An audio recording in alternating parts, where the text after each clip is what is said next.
مدینہ منورہ میں مسجد نبوی میں جو مسجد نبوی کے قریب جو جنت البقیع ہے، جہاں پر ہزاروں صحابہ کرام مدفون ہیں، اگر آپ سن لیں گے کہ جنت البقیع میں اپنے تھوڑے سے ناخن اور تھوڑے سے بال اپنے جسم کے اگر جنت البقیع میں دفن کریں گے تو اس سے کیا ہوگا آپ سن لیں گے تو آپ حیران رہ جائیں گے کہ اس سے آپ کو کیا ملے گا، اور آپ خود وہاں گئے تو بہتر، ورنہ اللہ سب کو لے جائے، لیکن آپ خود نہیں تو کسی اور کے حوالے کر دیں کہ جو مدینہ منورہ حج عمرہ پہ جا رہا ہے تو ان کو کسی شاپر میں دے دیں اپنے ناخن اور اپنے بال کہ وہاں جا کے دفن کر دے جنت البقیع میں، تو آپ کو کیا ملے گا آپ کو میں بتا دیتا ہوں، آپ بھی حیران رہ جائیں گے سن کر۔ آپ کو ابھی تک پتہ نہیں کہ اس سے کیا گزرتا، تو اس نے مجھے ایک خوشخبری سنا دی، ابھی وہ آپ کو بھی بتا دیتا ہوں کہ جو بھی مدینہ منورہ کی سفر اپنے ناخن اور اپنے بالوں کا تھوڑا سا حصہ جمع کریں اور اس کو جنت البقیع میں جائیں اور ادھر ایک خبر میں یا جدھر بھی ہو ادھر دفن کر دینا۔ ادھر جب آپ کے بال،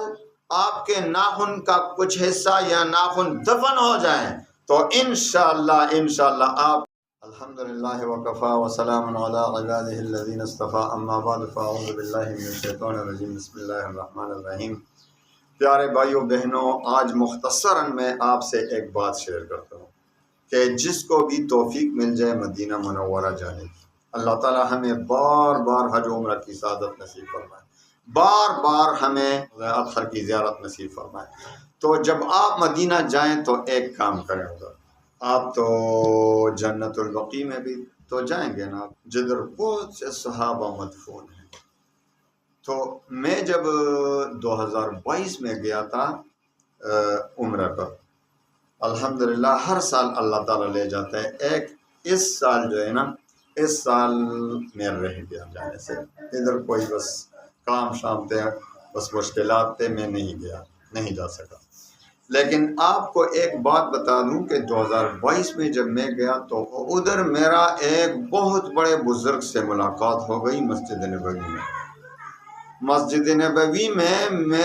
میری ملاقات ہو گئی ایک بہت بڑے شخصیت سے، بڑا بزرگ تھا۔ تو اس نے مجھے ایک خوشخبری سنا دی، ابھی وہ آپ کو بھی بتا دیتا ہوں کہ جو بھی مدینہ منورہ کی سفر کرے گا تو یہ کام ضرور ادھر کرے جنت البقیع میں، انشاءاللہ آپ کے لیے سکون کا ذریعہ بنے گا۔ وہ کیا، اس بزرگ نے مجھے بتایا، اور ایک بات بتا دوں کہ جو عمرہ پہ جانا چاہتا ہے لیکن استطاعت نہیں، تو اللہ تعالیٰ پر، خالص اللہ پر یقین رکھے کہ اللہ ہی لے جانے والا ہے، اللہ ہی بلائے گا، تو انشاءاللہ پیسے نہ بھی ہوں گے تو اللہ تعالیٰ آپ کو بلائے گا، کوئی مشکل نہیں۔ تو سورہ فتح کی تلاوت کریں ظہر کی نماز کے بعد، روزانہ ظہر کی نماز کے بعد زیادہ سے زیادہ سورہ فتح کی تلاوت، 26ویں پارے کی سورہ فتح روزانہ ظہر کی نماز کے بعد بلا ناغہ انشاءاللہ پڑھتے رہیں، بہت جلد آپ کو بلایا آ جائے۔ تو جب آپ جائیں تو ادھر ایک تو مجھے دعاؤں میں یاد رکھیں، اور دوسری بات اس بزرگ نے مجھے بتایا کہ بہت بڑے بڑے بزرگوں سے ثابت ہے کہ جنت البقیع میں تو جو بھی دفن ہوگا انشاءاللہ مدینہ منورہ کی پاک زمین پر تو اس کی بخشش ہوگی انشاءاللہ۔ تو اس نے مجھے ایک طریقہ بتا دیا، اس نے کہا اپنے ناخن اور اپنے بالوں کا تھوڑا سا حصہ جمع کریں اور اس کو جنت البقیع میں جائیں اور ادھر ایک خبر میں یا جدھر بھی ہو آپ کو موقع ملے تو ادھر دفن کر دینا۔ ادھر جب آپ کے بال، آپ کے ناخن کا کچھ حصہ یا ناخن دفن ہو جائیں تو انشاءاللہ آپ کے سارے جسم کو اللہ تعالیٰ جہنم سے بچائے گا، آپ کے جسم کو اللہ تعالیٰ آگ نہیں دے گا انشاءاللہ۔ آپ کا جسم محفوظ ہو جائے گا انشاءاللہ، آپ کے اعمال ہی انشاءاللہ ایسے بنا دے گا کہ اللہ تعالیٰ آپ کو تمام جہنم کے عذابوں سے، تمام عذابوں سے انشاءاللہ اپنی حفاظت میں رکھے گا۔ تو جب بھی آپ جائیں تو یہ کام ضرور کریں، انشاءاللہ کامیابی ہوگی، آپ کو خوشی ہوگی، اور اتنا مسرت اس وقت آپ کو ملے گا کہ میں بیان کرنے سے قاصر ہوں۔ تو میں نے جب اس بزرگ سے یہ سنا تو میں نے جلدی جلدی اس سے جب فارغ ہوا تو اپنے ناخن کاٹ دیے، تھوڑا سے بال وغیرہ، تو اس کو ایک کاغذ میں ایک شاپر میں بند کر دیے اور ارادہ کیا کہ جا کے جنت البقیع میں اس کو دفن کروں۔ اس وقت جب گیا تو اس وقت تو بند تھا، راستے بند تھے، اس وقت نہیں چھوڑ رہے تھے کسی کو جانے کے لیے، تو میں نے وہ اپنے پاس رکھے، اور جب کھل گیا جنت البقیع تو میں گیا وہاں پر آپ کو وہ منع بھی کریں گے لوگ، وہ فوجی وغیرہ، لیکن آپ کسی بھی طریقے سے ادھر بنے بنائے خبر ہوتے ہیں اسی میں دفن کر دیں، یا جدھر بھی آپ کو موقع ملے جنت البقیع میں اپنے ناخن، اپنے بال دفن کر دیں، انشاءاللہ اس سے آپ کو انشاءاللہ ایک تو بہت سکون ملے گا، بہت سکون ملے گا۔ اور دوسری بات، جس طرح اس بزرگ نے فرمایا کہ انشاءاللہ آپ کو اللہ تعالیٰ آپ کے جسم کو جہنم کی آگ سے بچائے گا۔ اور ایک قول جو ہے نا، مجھے مفتی عبداللہ شاہ صاحب سے بھی یہ منقول ہے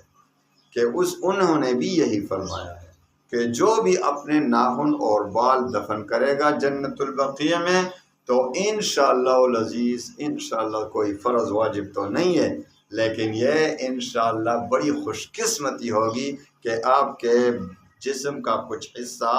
جنت البقیع میں دفن ہو۔ اسی کی برکت سے اللہ تعالیٰ آپ کو پاک دامنی تقویٰ کی زندگی نصیب فرمائے گا، اور اسی کی برکت سے آپ کے جسم کو جہنم کی آگ سے بچائے گا انشاءاللہ۔ اللہ تعالیٰ ہم سب کو جہنم کی آگ سے بچائے۔ اللہ تعالیٰ ہمیں بار بار حرمین شریفین کی زیارت نصیب فرمائے۔ اگر کسی نے نہیں کیا ابھی تک عمرہ، جانے کا ارادہ ہے، خوب محبت ہے لیکن نہیں جا سکتا، خوب اللہ پر اعتماد رکھیں، اور ظہر کی نماز کے بعد سورہ فتح کی تلاوت بلا ناغہ کیا کریں، بلا ناغہ، انشاءاللہ بہت جلد آپ کو عمرے کی زیارت حاصل ہوگی۔ اور جس پر حج فرض ہو تو حج جلد سے جلد حج کریں، اس سال ہی حج ادا کریں جس پر حج، کیونکہ آپ کو پتہ نہیں اگلے سال آپ زندہ بھی ہوں گے کہ نہیں۔ اگر اس سال داخلہ رہ گیا آپ کا کسی وجہ سے تو وصیت کر دیں، کسی اور پھر حج بدل کرا دیں گے، لیکن آپ کے لیے بہت خطرے کی بات ہے کہ آپ پر حج فرض ہو اور آپ حج نہ کریں۔ حدیث میں آتا ہے کہ جس پر حج فرض ہو جائے اور وہ حج نہ کرے تو اس کی مرضی یہودی ہو کر مرے یا نصرانی ہو کر مرے۔ اللہ اپنی حفاظت میں رکھے، ہمارے ایمان و عقائد کی حفاظت فرمائے۔ اللہ تعالی ہم سب کو بار بار حج و عمرہ کی زیارت نصیب فرمائے۔ اللہ تعالی ہمیں بار بار حج و عمرہ کی سعادت بڑے پیار و محبت سے نصیب فرمائے۔ وآخر دعوانا ان الحمد للہ رب العالمین۔